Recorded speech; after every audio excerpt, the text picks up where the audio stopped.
Bonjour, c'est avec joie que je te retrouve aujourd'hui. Nous verrons l'Église et ses membres, numéro 5. Juste avant, prions. Notre Seigneur et notre Dieu, grande est notre joie, car nous découvrons ce que tu as instauré pour le salut de tes enfants.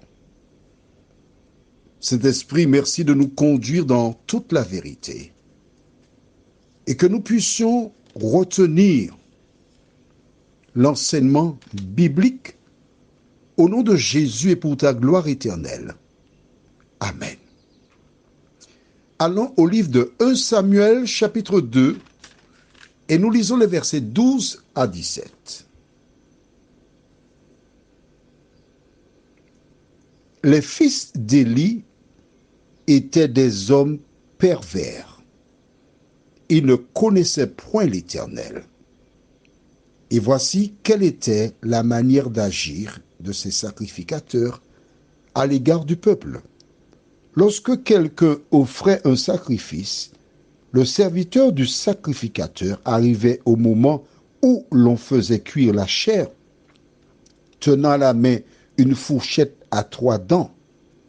Il piquait dans la chaudière, dans le chaudron, dans la marmite ou dans le pot, et tout ce que la fourchette amenait, le sacrificateur le prenait pour lui.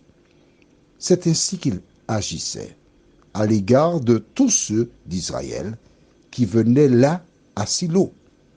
Même avant qu'on fasse brûler la graisse, le serviteur du sacrificateur arrivait et disait à celui qui offrait le sacrifice, « Donne pour le sacrificateur de la chair à rôtir.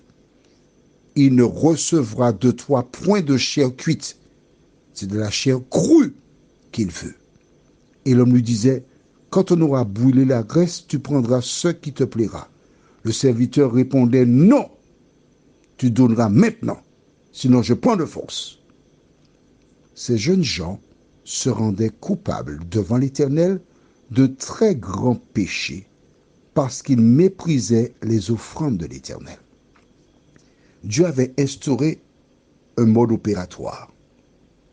Mais les deux fils d'Élie, alors Élie était un sacrificateur, ou encore on va dire un prêtre, et il avait deux fils. Tu te rappelles, nous avons fait déjà l'édition spéciale qui parlait du mariage de ceux qui sont célibataires. Tu te rappelles? D'accord. Donc, le prêtre Élie avait deux fils parce que les prêtres étaient en fonction de père en fils. Donc, pour faire des enfants, on doit être marié. Tu as compris, tu es intelligent, c'est bien. Mais il fallait faire cuire la graisse. On ne devait pas manger la viande crue.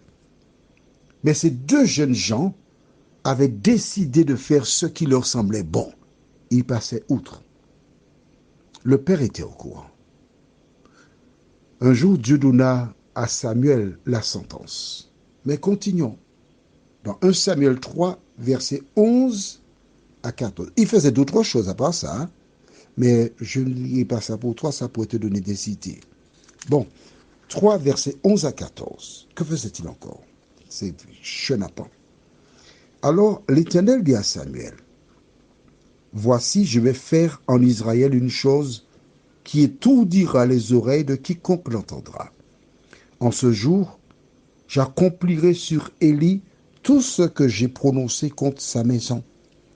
Je commencerai et j'achèverai. Je lui ai déclaré que je veux punir sa maison à perpétuité à cause du crime dont il a connaissance et par lequel ses fils se sont rendus méprisables, sans qu'il les ait réprimés. » Verset 14. C'est pourquoi je jure à la maison d'Élie que jamais le crime de la maison d'Élie ne sera expié, ni par des sacrifices, ni par des offrandes. En dehors de cela, il prenait des femmes de force dans le sanctuaire. Dieu a filé pour eux. Vois-tu? Mais à un moment, Dieu dit stop. Et quand il dit stop, il existe un proverbe aux Antilles où on dit « bal fini, violon dans sac ». Le bal est terminé, les violons sont rangés. Samuel donna l'information à Élie. Mais ses fils continuaient à violer la parole de Dieu. Vois-tu, quand tu te rends dans le sanctuaire de l'Éternel, tu dois être en phase avec la parole. Tu ne peux pas mélanger le profane et le sacré. Dieu a des normes, le monde a ses normes. Si tu as choisi d'être dans le monde, tu ne peux pas être dans le monde et importer le monde dans l'église de Dieu. Mais non, il ne faut pas faire ça. Que s'est-il passé? Lisons au livre de 1 Samuel chapitre 4, les versets 12 à 17. Un homme de Benjamin accourut du champ de bataille et vint à Silo. Le même jour, les vêtements déchirés et la tête couverte de terre. Lorsqu'il arriva, Élie était dans la tente, assis sur un siège près du chemin, car son cœur était inquiet pour l'arche de Dieu. À son entrée dans la ville, cet homme donna la nouvelle, et toute la ville poussa des cris. Élie, entendant ces cris, dit « Que signifie ce tumulte ?» Et aussitôt l'homme vint apporter la nouvelle à Élie. Or, Élie était âgé de 98 ans. Il avait les yeux fixes et ne pouvait plus voir.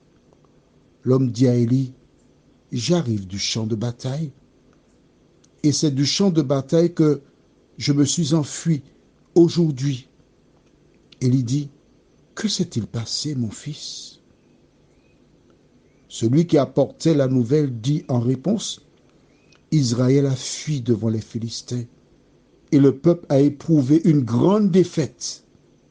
Et même tes deux fils, Ophni et Phiné, sont morts, et l'arche de Dieu a été prise. » Alors, qu'est-ce que l'arche? Tu as l'image juste là.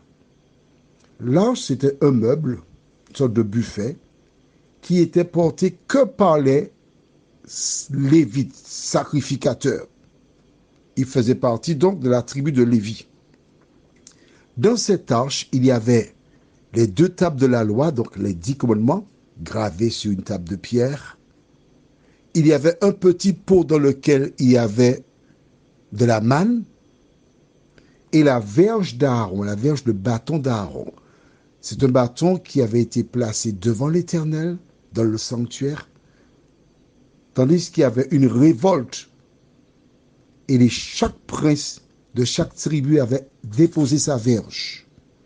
Et le matin, lorsqu'on entra, on vit que la verge ou le bâton d'Aaron avait fleuri, il y avait des fleurs, il y avait des amandes d'une verge qui avait été déposée sur le sol. Et par cela, Dieu avait démontré qu'il avait choisi Aaron comme lévite. Ces 3 éléments étaient dans l'arche, et toutes les fois qu'on partait, on portait donc l'arche. Et lors de cette bataille, les Philistins emportèrent l'arche. Les 2 fils d'Élie perdirent la vie. Pourquoi? Parce qu'ils avaient mal agi. Ils avaient méprisé la parole de Dieu. Ils avaient fait ce qui était contraire. Toi qui m'écoutes, entends bien. Si tu es dans le monde, reste dans le monde.